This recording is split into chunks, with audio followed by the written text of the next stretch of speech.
Hey guys, it's Timmy, and this is Three Old Tech Dudes. Joining you today from the worldwide well-known KB9 SNL laundry shack, from which there have been many loads of laundry, and I've also worked every corner of the planet on HF, so there's that. Sorry our content's been slow lately on the channel, it's just been a busy year. Nathan, Justin, and I are getting back to it, and over the last couple days I've restored a cool little General Electric All-American 5 tube radio, and I thought I'd share that with you guys this week. Hopefully you learn a little bit, get encouraged to work on electronics yourself and learn about it. You can learn it all on the internet. It's magic. So hey, let's jump right into it.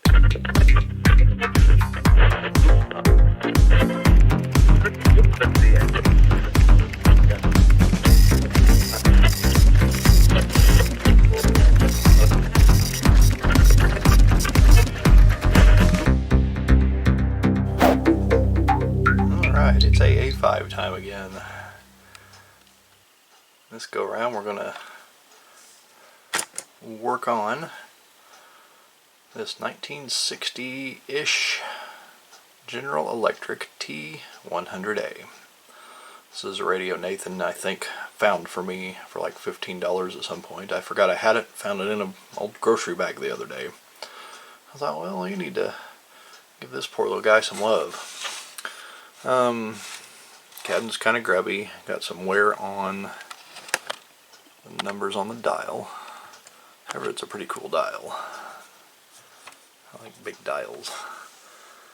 We know it's before 1963, I think, because it has the Department of Defense markings, where you would tune it in case of nuclear attack.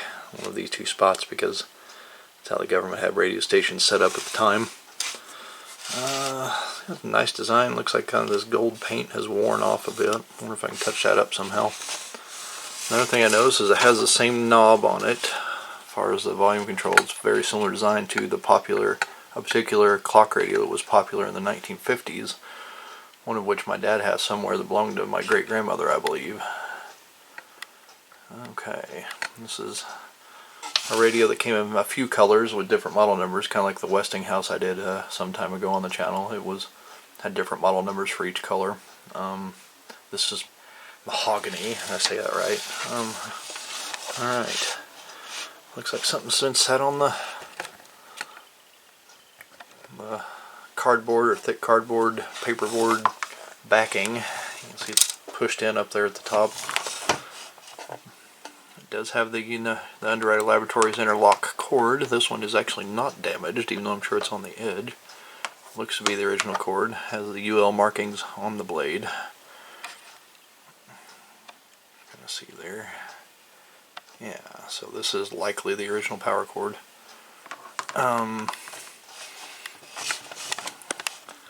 Looks like it is typical miniature tube All-American 5. Yeah, we got 35W4 rectifier, the 12B6, 12BA6, 12AV6, and the 50C5. So that's the same as the Westinghouse we've done on the channel. It's the same as the Philco dual speaker. Both those dual speakers we've done use the same tube lineup. All these manufacturers, like we said in the Philco video, use the All-American 5 layout. It was very standardized, basically. They designed their own boards and circuit layouts, but the radios themselves were basically the same circuits. So let's pop the back cover off here and see what we got going on inside.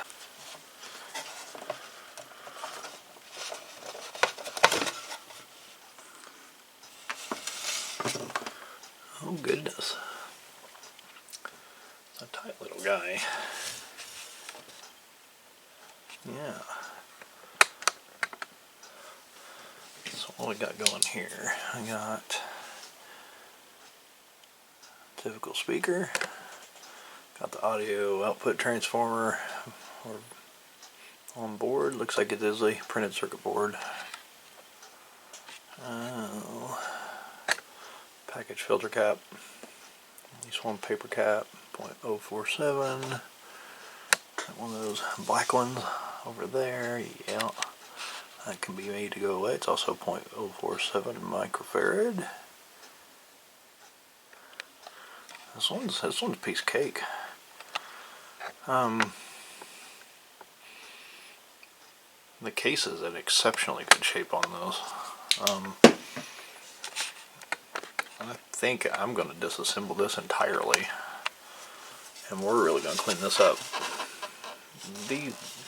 I bet this has never been opened. Got a ferrite core antenna like the Philco had. Yeah, I bet this first time we've ever been in this. Oh yeah.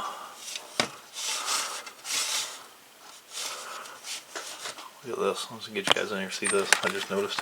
Look at the orange text General Electric tubes on there. I suspect that's one there. Yep. One up top. That's right. Sorry, guys. One up top too. I bet this is all original. Yep. That one there is too. I bet that we were probably the first people ever in this. I like this case finish. I mean, there's not a crack. A lot of times you'll have heat cracks. Uh-oh, something fell out. What was that? Oh, I know what these are. I pulled the tuning knob off earlier, and part of it was cracked, and those apparently fell inside the cabinet. Yeah, nobody's been in this, I bet. Keep those here. But I was just looking, and it's clean. I mean, no cracks. This is a great, I mean, you got this, that is going to be so nice looking. I'm going to take this guy apart if we can. I like the metal clamp rivets that are holding the speaker in. That's sharp. I don't often do this, but I think we're going to get the isolation transformer out. And the variac. We'll just see if this is live or not. It's pretty late at night when I'm shooting this, about 11 p.m. So if there is some, if the filter capacitor is healthy enough, being a transformerless radio, which should work fine. Very high chance it's just going to come up and be a humming mess, but we'll see. So I'm going to put the back on it. Maybe. I'll see if I can get that plug out and plug it in. We can keep it open, see the tubes glow. You know, I can't get this out, but you know what? It's in such good shape. There's no corrosion. I don't want to break the backing. So it's a little cracked already, but I'm just going to put it back together for this test. I did get the back into the groove. I'm just holding it in with the power cord. So it's shaped up just fine. And something's fallen on it or had something heavy sitting on it on the back at some point, I'm sure.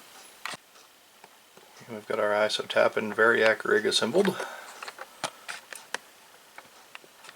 Go ahead and get this plugged up and see what we got.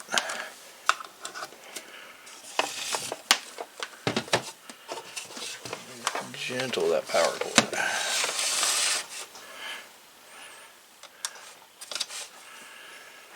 Okay, variac on.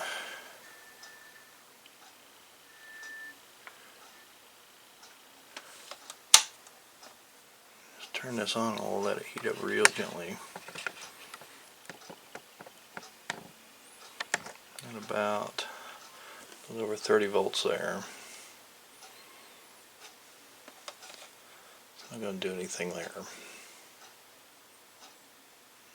We're just going to let it sit there for a minute. Let's take her up. Put it at, what is that? 40-ish right there.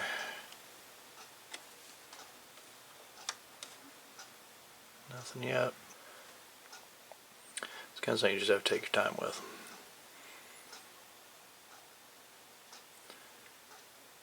Kind of let those capacitors cook and wake up maybe in some cases if we're lucky. So I'm going to stop the camera for a minute and wait 5 or 6 minutes at just over 40 volts.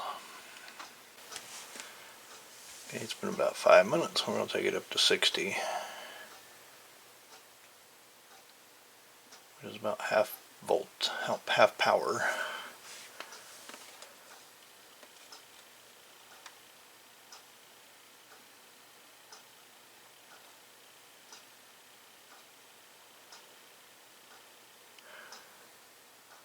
Let's sit here for a minute. Not getting any indication of life yet.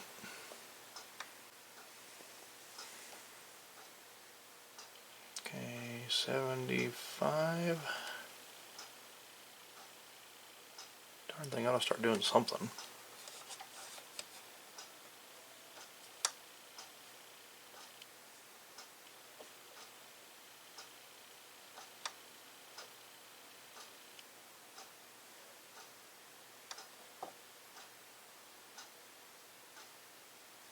It's doing nothing. Well, let's take it to 90.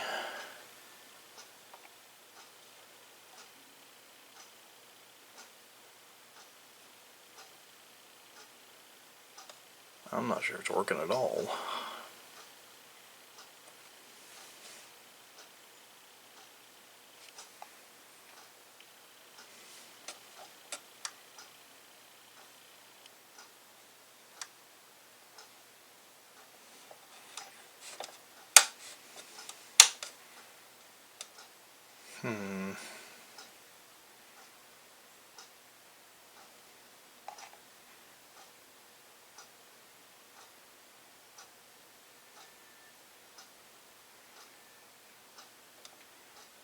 We're full bore and getting nothing here.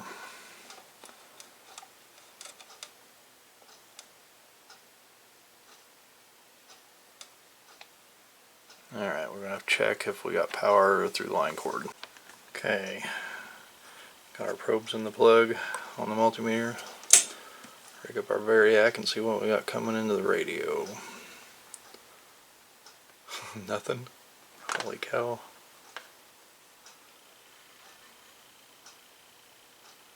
That's strange. Explains a lot. So like a bogus power cord then, huh? Do we have power at the variac? Oh, we may not have juice at the variac. What's happening?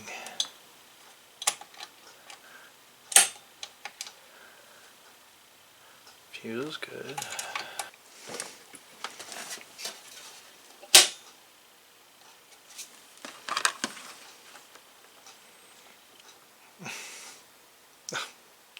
There's a breaker on the back. It must have been set wrong.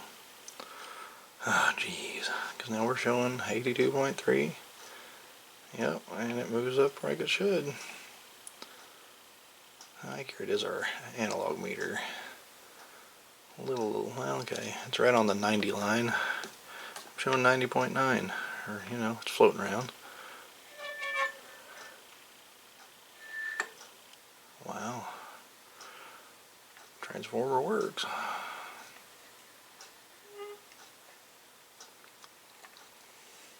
110 at about that line.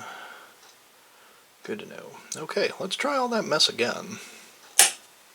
But I won't make you sit through it this time. Alright, let's variac round 2. Radio's on. Oh, no. Okay. Okay, starting at about 45 volts. I'll be back in a minute. Okay, I'll go up to 60 some.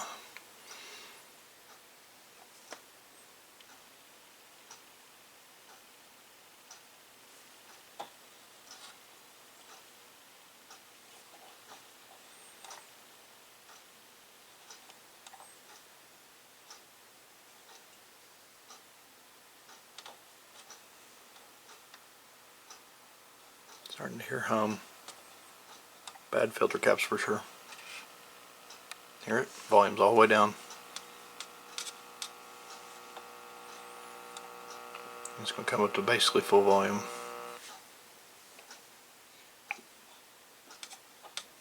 Oh, weird. Oh, there it is again.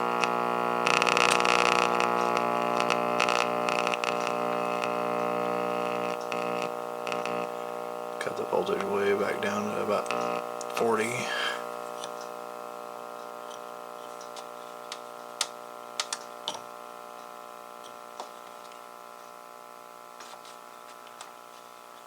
That answers our question. I did kind of want to see if I could hear any stations under the hum, but it's hard on the stuff there, so we're gonna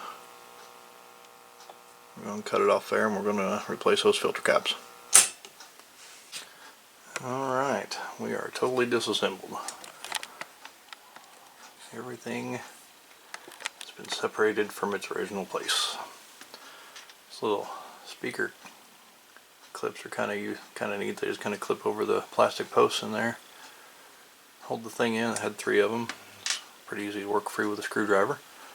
There were 5 bolts. They were bolt head bolts holding in the board, I thought, and then there was a 5th one in the middle. As you can see here, I left it in because it's going to be tricky to get in and out, so I left it in there once I got it apart. This guy here was over that inside the case, so we'll keep hold of that. Yeah, it's a pretty simple deal. We only have 3 caps to replace. That one, that paper one there, paper and wax one, and looks like we need a 50 microfarad and a 30 here, which is just identical to the other radios we've done. Basically, it is identical to the Philco, I think, completely. So, same song and dance. Speaker, for once, is in nice shape.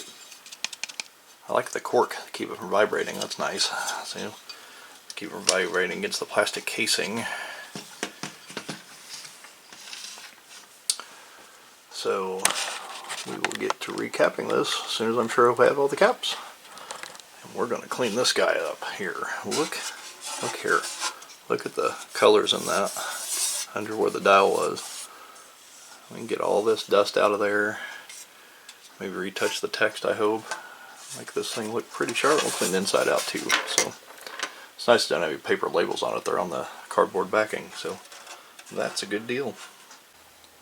Something I thought I'd throw in here. If you're like me and don't have a permanent workbench at this time, when I'm between sessions of working on gear like this and don't want to lose anything, I usually just put everything in a small box and obviously bag up the little parts such as your connectors and knobs and such, and let's keep them all stored together that way in between times to work on my radio hobby here.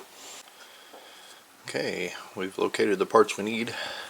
So I'm going to start with the ripple filter capacitor combo here. Need to desolder here, here, and here. And in its place we'll have replace it with this 30 microfarad cap and this 50 microfarad cap.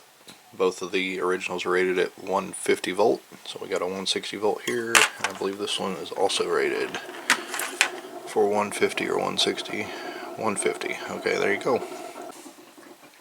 You put up a fight, but we got this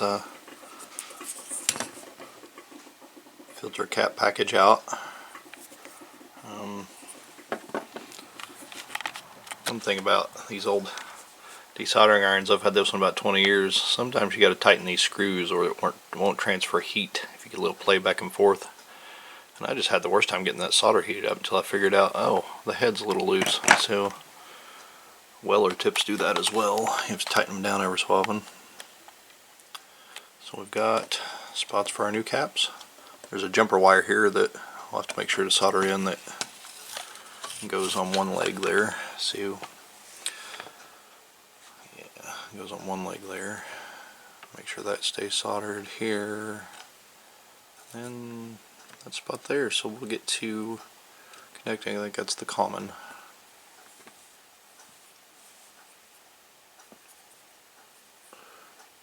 Yep, it is. So okay, we've got the 50 microfarad 150 volt staged in there pretty nicely. Actually, it's a smaller one, so it'll lay right there against all that.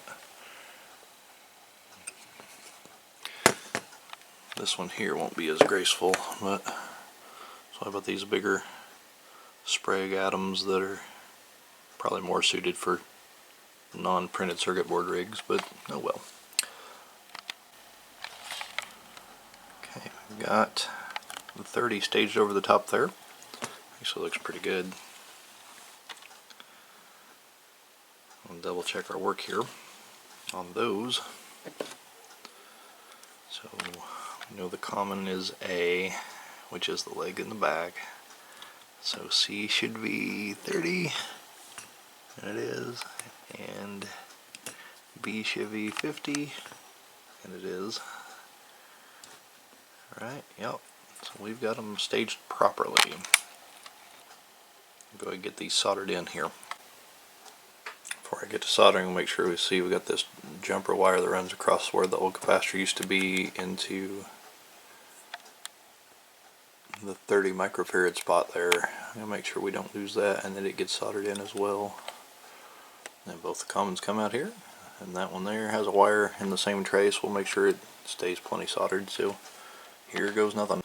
Okay, now that we've got the ripple filter fixed, we still have a couple of like wax and paper caps like this to repair. But we're going to go ahead and use high-tech pizza box isolation for the chassis, you know, keep that under Ryder's Laboratories safety in check, you know, without the case here. And we're going to go ahead and put it on the ISO tap at 115 on line voltage, because it's about what we usually run here. And we're going to just let her rip. So here goes nothing, guys. Take a minute to warm up. I do see tube filaments. It should just work. I mean, there's not much to these. Nothing's smoking yet, so that's a win.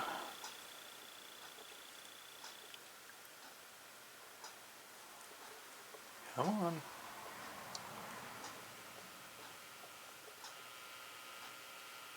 I got some hum.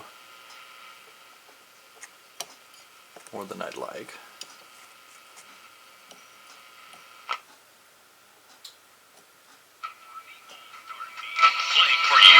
And as unique as the breakfast taco. How much more there we go. pandering can we stand? Batter up. So incompetent. As the case holds in its on 1340 WBIW. This is Jordan Wade with Bobcat of Davis County. With the end of year approaching, It isn't the loudest one I've ever heard. must go to open up room for 2023 models. That includes compact tractors, mowers, and three-point attachments. Come see us 1 mile east of I-69 on Highway 50 in Washington. Tube to hear sockets about our may need clean huge too. cash rebates on tractors, mowers, and three-point By golly, it's attachments. going. Also come to talk to us about our great financing options. You can reach us at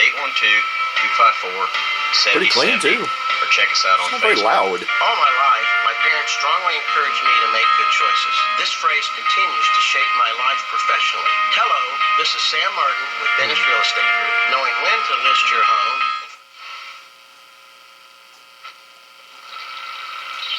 See if we get any other. There's one cup a little higher up. It's not coming in real well. Woman, as it happened, conducting an Australian Opportunity. There it was.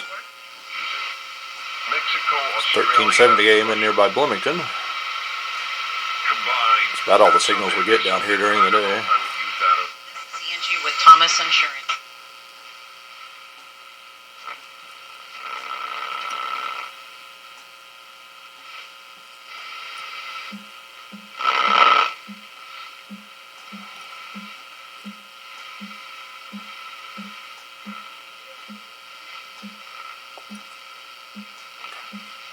Well, we're going to get during the day.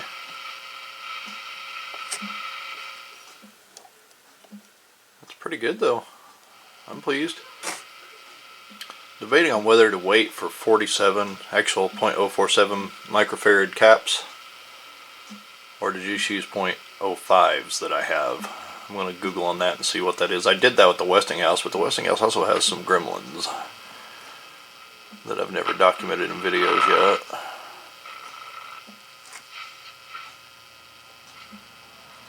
Where it'll get a hum that gets weird, like a ground lift issue, almost like on a soundboard. January 6th from 5. Steak, salad, baked potato at VFW Post 9107. Today, sunny and a high of 44. This evening, patchy fog with a low of 39. Tomorrow, slight chance of rain and a high of 53. You're listening to 1340 WDIW. Best of all is free. Radio. Radio's all Tube glow. Love it. all you need. Radio's all you need. Radio's all you need. Inputs on how you can secure your house. And he said, looking at your home. Okay. Tell you what, I'm going to look into those caps and decide what I'm going to do. But we still need to clean the cabinet and controls too. Okay, so here's where I've arrived. Need to get rid of this .047 probably, and this wax one. Now they are probably both okay right now. We'll probably throw them in the cap tester just to prove it out once we've got them out of circuit. But this is a radio I may use a lot because the cabinet's so clean, and even with its low volume output, that may be ideal actually for some of the usage. I may use it while I'm working from home during the workday with my Part 15 AM transmitter, for example. So I don't have any .047s, but I do have some .05s, and that's literally the next step up in capacitors like this. You really shouldn't go too much extra capacitance, especially if it's a critical capacitor as far as timing or oscillation, but I think this will be fine. It worked well in our Westinghouse unit, even with its occasional issue, which I actually think is a tube short, but we will get back to that radio one of these days. We're going to go ahead and get these knocked out. Won't bore you with the soldering of that. We're going to put those in place of this and this. Okay, got the new cap soldered in. Just want to check real close to make sure you don't have any traces touching. I touched up the 3 connections for the ripple filter because I didn't like how the solder looked. See, that one's real close, but it's good. Like, it's not touching at all. It just looks like it is. I mean, it's close, but it's good. Same over here. Had to really stretch these caps, but we got it. That one there, and that one there. Not too bad in general. So, flipping it back over. See, we kind of worked this in. Since those were longer, it was clearly engineered for the length of these older caps. So, you know, all the wiring in this is really tacky. The insulation, it's rubber plastic insulation, almost like modern stuff, but it feels like it does after it gets really old. These are cloth covered here. There's our other cap. You can see I got it laid down pretty nicely against the board. So we're ready for another test fire. Okay, here goes nothing with our new caps here.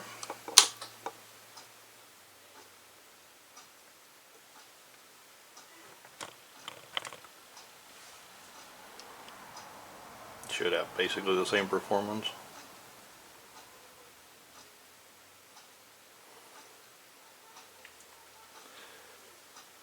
It's getting there. Have a slow warmer. Fauci didn't perhaps know that this would be an outcome. Want to believe that Fauci didn't know that this would be an outcome, but it is an outcome, and it's an outcome that is being staunchly ignored. And one of the things you'll hear me talk about is that to some degree we are all scientists. Some of the weird noises are out of it now. I wonder if the caps were bad. I didn't even check what those caps were in the circuit. So. But every component plays a role. The spontaneous abortions or people losing babies went up. Stillbirths went up. Heart disease and deaths from heart disease. Okay. Now that we've done that, we'll clean up the cabinet. Okay, here's kind of a before shot of all the components of the cabinet. It's really grubby, as you can see, except under the dial. Not sure what I'm going to do about the paint. like it's worn on the 190, especially on this. But for now, I'm at least going to clean it up, clean the brass inserts up on the knobs. Get that grub off of there. Okay, gave everything a bath here. It cleaned up pretty well. Considering the age at least. Seems like the volume control got the best cleanup. It's really hard to get in these louvered fronts. Probably go after them with a Q-tip layer on the edges, but it is a little better. The sides though, a little scruffed up, but you kind of get the idea of the mahogany finish there. The swirls in it. Same with this side here. Yeah, there we go. I don't know if that could be buffed or something, polished. Get those scuff marks out. The inside was pretty dusty. We're not really worried about that. You can see where that power wire laid against that all those years. One half of the AC line. So that's just how it was routed. Alright, let's get her back together. Okay, we have everything reassembled in the cleaned up cabinet. Didn't really clean the main board off much. You can see our new caps, and everything's pretty good shape. Got the little clips back on the speaker. Those are kind of a bear. I used a pair of pliers to squeeze them together, almost like radiator clips on a car. Then I used the back of a screwdriver and gently tapped them down, and then folded the little legs down.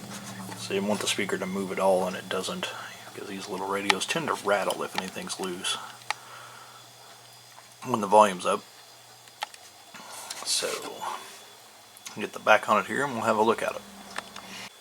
Okay, we've got it reassembled and put back together nicely. The cabinet is still a little scruffy and scuffed up, but overall it's a lot better than it was. Still sticking with the original power cord. I may try to replace that in the future, but this it's actually in pretty good shape. So let's make sure we got reassembled in one piece here. It's really hard to get the louvers clean on these. I'm going to go after that with a Q-tip or something later real gently for a while. Get the dirt out of there. Warming up.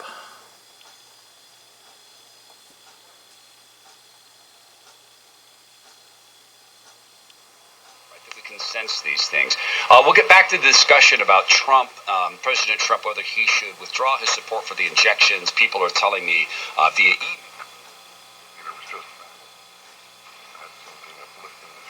Injections and go out and attack Pfizer and attack Moderna, and I told them to get back to that. We talked about virtuous racism, and virtuous racism is to appoint yourself the savior of the piteous other, and then inside the box, I'm sure. Through policy, never. There you go. The General Electric T-100A. Back to life again. And that you demonstrate to the piteous other that you simply can't do it on your own. What? And that we know that. 52 years old. There's the white savior syndrome. Pretty cool. But it becomes much, much more. And actually, it 62. race lines into other societal lines. The biggest one. Thanks for hanging out with us here on 3 Old Tech Dudes. Please subscribe to us here on YouTube for more tech old and new, tinkering at the workbench, repairs, ham radio, electronics, computers, and more. Please like this video and share 3OTD with your friends to help us grow the channel. We tweet at 3 Old Tech Dudes 1 on Twitter, and you can keep up with us on Facebook. Just search for 3OTD and look for our logo. Thanks so much for watching.